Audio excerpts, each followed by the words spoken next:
Valentina.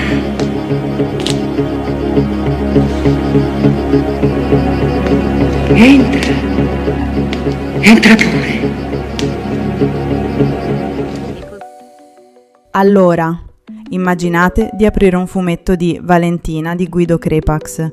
Pagine patinate, in bianco e nero, linee morbide, occhi da gatta, corpicino flessuoso e un caschetto che più anni 20 non si può.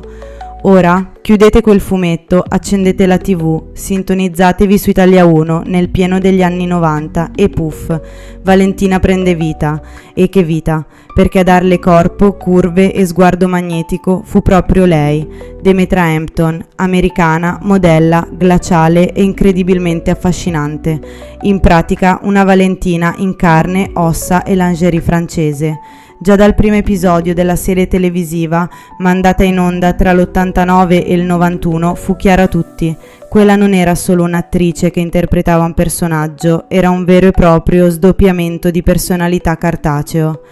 Guido Crepax, l'autore del fumetto, aveva immaginato Valentina ispirandosi alla leggendaria Louise Brooks e guarda un po', Demetra spuntò fuori da Los Angeles con lo stesso caschetto, lo stesso sguardo felino e la stessa allure misteriosa.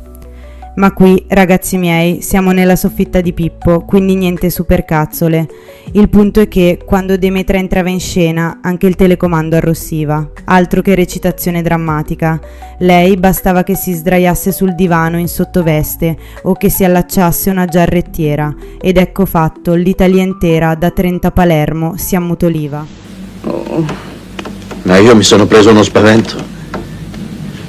Le emozioni risvegliano i sensi sopiti, non lo sai?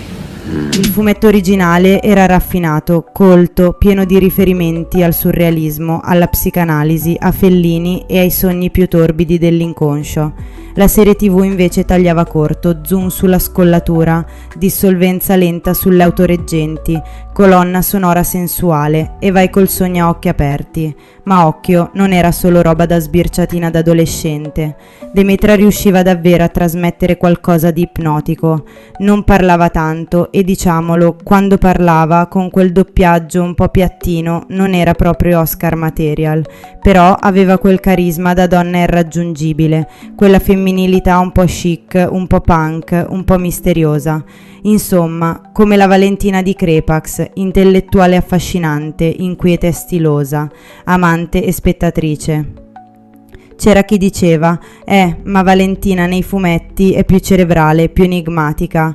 Vero, ma in TV la formula era pochi dialoghi, molte gambe e chi siamo noi per lamentarci? Anche perché, diciamocelo, quella sigla con lei che si spoglia lentamente è un pezzo di storia per ogni videoregistratore anni 90.